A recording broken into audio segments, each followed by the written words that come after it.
3 जुलाई 2025 की ये बात है। गांव का रहने वाला रामदेव, उसका बेटा 8 साल का सुमित बीमार हो जाता है। वो बीमार था और उसकी हालत ज़्यादा खराब थी। वो गांव के ही एक व्यक्ति जिसका नाम नकुल उरांव होता है, उसके पास लेके जाता है। उसका इलाज शुरू कराता है, लेकिन इलाज के दौरान ही उसकी मौत हो जाती है। परिवार वालों का रो रो कर बुरा हाल हो जाता है। वो पहला बच्चा नहीं था, बल्कि इस तरह के कई बच्चे थे जो बीमार होते थे और उनकी मौत हो जाया करती थी। ठीक ऐसे ही रामदेव का भांजा भी बीमार हो जाता है। ये 6 जुलाई 2025 की शाम की ये बात है। जैसे वो बीमार होता है, फिर से वो नकुल के पास लेके जाता है। नकुल से जाकर कहता है कि इसका इलाज कर दो, ये ठीक हो जाएगा।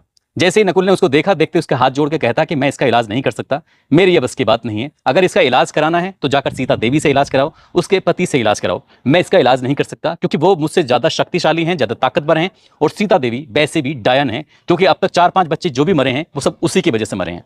जैसे ही नकुल ये बात कहता है, पूरे गांव में ये खबर आग की तरह फैल जाती है। उसके बाद जो होता है, इसकी किसी ने कल्पना नहीं की थी। अब तक 4-5 बच्चे मर चुके थे, लेकिन आगे जो होता है, 5 कत्ल हो जाते हैं और इन कत्ल की गूंज पूरे प्रदेश भर में फैल जाती है। लोग ये सोचकर, ये जानकर हैरान थे कि आखिरकार कत्ल के पीछे की जो वजह थी वो वाकई इतनी भयानक, इतनी खौफनाक थी, जिसको सुनने के बाद शायद आप लोग भी सिहर जाएंगे, सोचने पर मजबूर हो जाएंगे।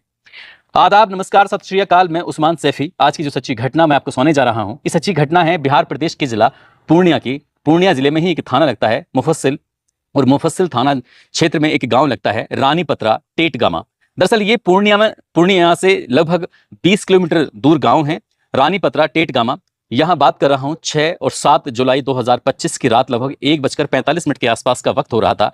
गांव के लगभग 200 से ज्यादा लोग एक तरफ होते हैं और एक बालक जिसकी उम्र लगभग 15 साल के आसपास होती है, वो एक जगह छुपा हुआ था और छुपकर अपनी आंखों से उस दृश्य को देख रहा था। तभी उस दृश्य को देखते हुए इस बालक को एक महिला की नजर पड़ जाती है। महिला उस बालक के पास आती है चुपके से और बालक से कहती है कि बेटा, तुम यहां से हो सके तो भाग जाओ। अगर तुम यहां से नहीं भागे तो देख लेना, ये लोग तुम्हें भी मार डालेंगे। बस इतना था कि वो लड़का, जिसका नाम सोनू होता है, उम्र जिसकी लगभग 15 साल के आसपास होती है, वो वहां से भागना शुरू कर देता है और तब तक भागता रहता है जब तक क्या उसकी नानी का गांव नहीं आ जाता। नानी के गांव जाता है, रोते हुए बिलखते हुए पूरी कहानी बयां करता है। उसके बाद उसकी नानी कहती है कि बेटा, तुम्हें पुलिस स्टेशन जाना चाहिए। अब वो लड़का वहां से पुलिस स्टेशन जाता है। ये 7 जुलाई 2025 की सुबह 5 बजे के आसपास का वक्त हो रहा था। वो लड़का थाने जाता है और जोर जोर से रोता है, चीखता है, चिल्लाता है। पुलिस वालों की जब आवाज़ उस बच्चे तक पहुंचती है, उस बच्चे की रोने की आवाज़ पुलिस वालों तक पहुंचती है, तब उससे बातचीत करते हैं कि बेटा क्या बात है, तुम क्यों रो रहे हो, क्यों चिल्ला रहे हो।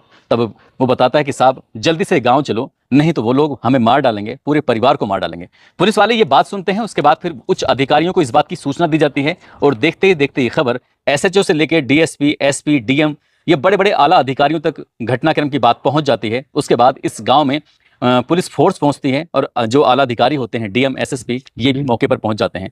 यहाँ पर डॉग स्क्वाड और फॉरेंसिक टीम ये सब पहुंच जाती हैं। और इस बच्चे ने, जिसकी उम्र 15 साल है, नाम उसका सोनू है, जिसने बताया था कि गांव में कुछ हुआ है, गांव में जो बताया गया था उसी हिसाब से पुलिस जाती है तो ढूंढना शुरू कर देती है। गांव के जब दरवाजे खुलवाए जाते हैं तो हर दरवाजे पे ताला लगा हुआ था। पूरा का पूरा गांव एकदम सन्नाटा पसरा हुआ था। जो जानवर थे, पशु थे, मवेशी थे, वो अपने अपने घरों पर जैसे बंधे होते हैं वैसे बंधे थे। लेकिन गांव में कोई इंसान नहीं दिखाई दे रहा था।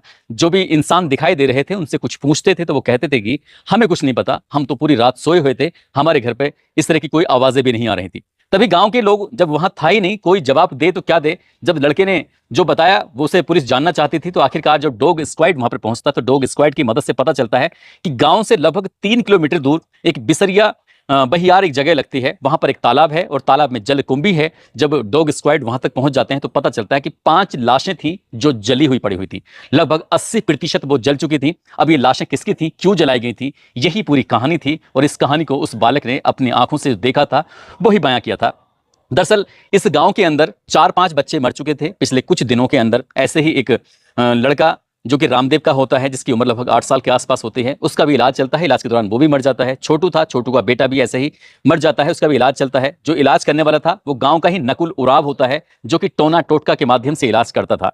ठीक ऐसे ही रामदेव का भांजा बीमार हो जाता है। उसके भांजे को जब लेके जाते हैं नकुल के पास तो वो कहता है कि मैं इसका इलाज नहीं कर सकता, इलाज मैं करता हूं, लेकिन जो सीता है, जो डायन है, वो डायन असल में मेरे पूरे खेल को बिगाड़ देती है। मैं मेहनत करता हूं और वो खेल बिगाड़ने लग जाती है, इसलिए तुम चाहो तो उसी से इलाज कराओ, हम कुछ नहीं कर सकते। अब यहां से गांव के लगभग 40 से 50 लोग इकट्ठा होते हैं और इकट्ठा होने के बाद सीता देवी की जो पति है बाबूलाल उराव के पास पहुंच जाते हैं और जो सीता देवी है वो अपने मायके गई हुई थी। बाबूलाल राव से कहते हैं कि इसका इलाज कर, इस बच्चे को ठीक कर, नहीं तो तुझे हम ठीक कर देंगे। गांव के लोग थे, बहुत ज्यादा गुस्सा बढ़ रहा था। रात के लगभग 10 या 11 बजे के आसपास का वक्त हो रहा था। उससे पहले ही पंचायत हुई थी और पंचायत के लोगों ने फैसला किया था कि अब हद से ज्यादा बात बढ़ गई है, बच्चे इस तरह से मरते रहेंगे तो पूरे गांव ही खाली हो जाएगा, इसलिए जाकर सबके सब बातचीत करते हैं। पंचायत के बाद वो फैसला लिया गया। अब उस बाबूलाल से कहते हैं कि इलाज करो। अब बाबूलाल सीधे सीधे ये कहने लगता है कि इलाज हम नहीं कर सकते, बल्कि आपको डॉक्टर के पास जाना चाहिए, डॉक्टर के दिखाओ, जब डॉक्टर को दिखाओगे तो शायद ये बच्चा ठीक हो जाएगा, हम इसका कुछ नहीं कर सकते। गांव के ही लोगों ने उसकी जो पत्नी होती है सीता देवी, उसको घोषित डायन कर दिया था, क्योंकि जो गांव में कुछ भी अप्रिय घटना हो रही थी, बच्चे मर रहे थे, कुछ भी बात होती थी, तो जो भी होता था यही है सीता, जो भी इसकी वजह से होता है। सीता अपने मायके गई हुई थी, गांव के लोग उसको मायके से लेके आते हैं, और जब इसे लेके आते हैं, जैसे ही इसे गाड़ी से उतारा जाता है, उतरते ही गांव के लोग उस पर टूटने लगते हैं। अब उस सीता को बेहिसाब तरीके से मारना पीटना शुरू कर देते हैं। वो गंभीर रूप से घायल हो जाती है। जो उसका पति होता है बाबूलाल उराव, अपनी पत्नी को बचाने के लिए जैसे ही भीड़ के पास पहुंचता है, तो भीड़ अब पहले थी 40-50, फिर संख्या बढ़ जाती है, 150-200 के आसपास पहुंच जाती है। इसके बाद फिर बाबूलाल उराव ने अपनी पत्नी को बचाने की तमाम कोशिशें की, लेकिन जैसे वो भीड़ का हिस्सा बनता है तो भीड़ उसको भी पीटना शुरू कर देती है। अब बूढ़ी मां अपनी आंखों से इस दृश्य को देख रही थी बाबूलाल की। कांतो देवी, वो भी लगभग 70 साल के आसपास की होती है, हाथ जोड़ते हुए गिड़गिड़ाते हुए कहती है, मेरे बेटे को, मेरी बेटे की बहू को मत मारो, ये मर जाएंगे। लेकिन उस भीड़ के अंदर जरा सी भी शर्म, हया या कोई डर या खौफ, कानून कुछ भी नहीं था।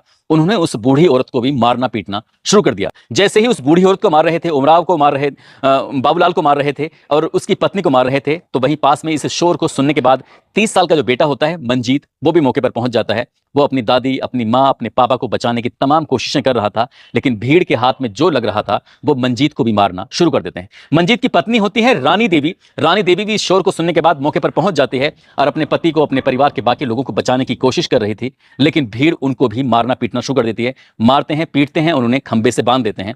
इधर जो बाबूलाल होता है, ये 5 भाई होते हैं। एक भाई का नाम बाबूलाल, दूसरे का नाम अर्जुन, जगदीश, खूबलाल, जितेंद्र। ये भी अपने परिवार को बचाने की कोशिश करते हैं, लेकिन गांव के लोग इनके दरवाजे पर खड़े हो जाते हैं और कहते हैं, यदि तुमने दरवाजे की इस सीमा को लागने की कोशिश की तो ये तुम्हें भी मार डालेंगे, इसलिए घर के अंदर ही रहो। पूरे के पूरे लोग घर के अंदर रहते हैं। ये जो बाबूलाल है, इसके 4 बेटे हैं। एक बेटे का नाम मंजीत, एक का नाम संजीत, एक का नाम ललित, एक का नाम सोनू। जो मंजीत है वो मौके पर ही था। संजीत जो किसी दूसरे प्रदेश में रहकर मेहनत मजदूरी करता है। ललित जो कि जिले में ही कहीं दूसरी जगह पर काम करता है, लेकिन वो कभी कभार घर पे आता है। सोनू घर पे ही था, अपनी आंखों से इस दृश्य को, इस वाक्य को पूरे देख रहा था।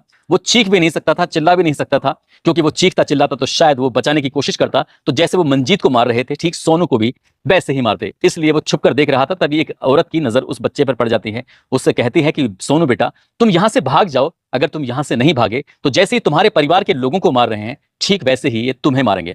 इसके बाद गांव के लोगों ने उन्हें बंधक बनाया हुआ था, निखंबे से बांध दिया था, और यहाँ से फिर वो बताया जाता है कि उनके ऊपर ज्वलनशील पदार्थ जैसे डीजल या पेट्रोल उनके ऊपर डाल दिया गया, और वो जिंदा थे, कुछ मर चुके थे और ऐसे ही जलने लगते हैं। और वो ऐसे ही, क्योंकि उनका मकसद था इस डायन को, डायन के परिवार को हमेशा हमेशा के लिए खत्म करना। गांव के लोगों को जब तसल्ली हो जाती है कि काफी मात्रा में जल जाते हैं, तब एक ट्रैक्टर वाले को बुलवाया जाता है। ट्रैक्टर वाला लगभग 40,000 रुपये किराया लेता है और उनकी बात मान लेता है। यहाँ से लगभग 3 किलोमीटर दूर तालाब पर जाकर उन्हें फेंक देते हैं। लेकिन बच्चा जो यहाँ से अपनी जान बचाकर भागा था, सोनू, वो पुलिस स्टेशन जाता है। पुलिस में जाकर पूरी कहानी बयां करता है, और उसके बाद फिर डीएम, एसएसपी, एसडीपीओ और एसएचओ तमाम आला अधिकारी वहां तक पहुंच जाते हैं। ये खबर सोशल मीडिया के माध्यम से फिर बड़े बड़े अधिकारियों तक पहुंच जाती है। फिर ये टीवी पर खबर आती है, यानी कि न्यूज चैनल में खबर चलती है, अखबारों में खबर प्रकाशित होती है, फ्रंट पेज की न्यूज बन जाती है। और लोगों को बड़ा आश्चर्य हो रहा था कि एक महिला को डायन बताकर उसके परिवार की किस तरह से निर्मम हत्या कर दी जाती है। लेकिन हैरान करने वाली बात यह थी कि 10 बजे से यह वाकया शुरू हुआ था,